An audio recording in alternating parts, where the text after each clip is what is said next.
জীবনের প্রতিটি সাফল্যের পেছনে থাকে তিনটি গোপন শক্তি: বাস্তবসম্মত লক্ষ্য, আত্মবিশ্বাস এবং সঠিক কৌশল। যে মানুষ এই তিনটি জিনিসকে নিজের জীবনের পথে মিশিয়ে নেয়, তার জন্য কোনো স্বপ্নই খুব দূরের হয় না।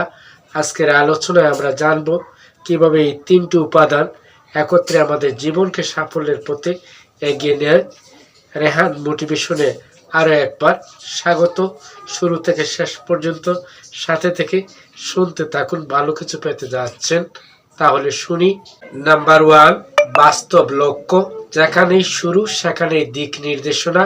অনেকে বলে বড় ভাবো, বড় অর্জন করো, কিন্তু সত্যি হলো বাস্তব ভাবো, ধারাবাহিকভাবে কাজ করো। বাস্তবসম্মত লক্ষ্য এমন যা আপনার বর্তমান সামর্থ্য ও সময়ের সাথে যায়। একটি অর্জনযোগ্য লক্ষ্য আপনাকে হতাশ নয়, বরং অনুপ্রাণিত রাখে। ছোট্ট উদাহরণ শুনি। আপনি যদি প্রতিদিন মাত্র 1 ঘন্টা নিজের উন্নয়নের জন্য ব্যয় করেন, বছরের শেষে আপনি পাবেন 365 ঘন্টার উন্নতির ফলাফল। এটাই ছোট্ট পদক্ষেপের বড় ফলের জাদু। আপনি আজ এমন কোনো ছোট্ট বাস্তব লক্ষ্য নিয়েছেন যা আপনার ভবিষ্যৎকে বদলে দিতে পারে? তাহলে এই প্রশ্নের উত্তরে হ্যাঁ অথবা না যদি নিয়ে থাকেন, তাহলে সেটির যত্ন নিন, সেই স্বপ্নের পেছনে সময় দিন। দেখবেন এই ছোট্ট স্বপ্ন বড় সাফল্য নিয়ে আসবে। নাম্বার 2, আত্মবিশ্বাস। সেই অদৃশ্য শক্তি যা সব অসম্ভবকে সম্ভব করে। যে ব্যক্তি নিজের উপর বিশ্বাস হারায়, সে হারিয়ে যায় অর্ধেক পথের গন্তব্যের আগেই। আত্মবিশ্বাস মানে অহংকার নয়, এটি হলো নিজের সম্ভাবনাকে চিনে নেওয়া। যখন আপনি বলেন আমি পারবো, তখন আপনার কাজ, বিষয় সহজ হয়। মনে রাখুন, অন্য কেউ বিশ্বাস না করলেও আপনি যদি নিজের উপর বিশ্বাস রাখেন, তাহলে শুরু হবে পরিবর্তন। নাম্বার 3, সফলতার মানচিত্র।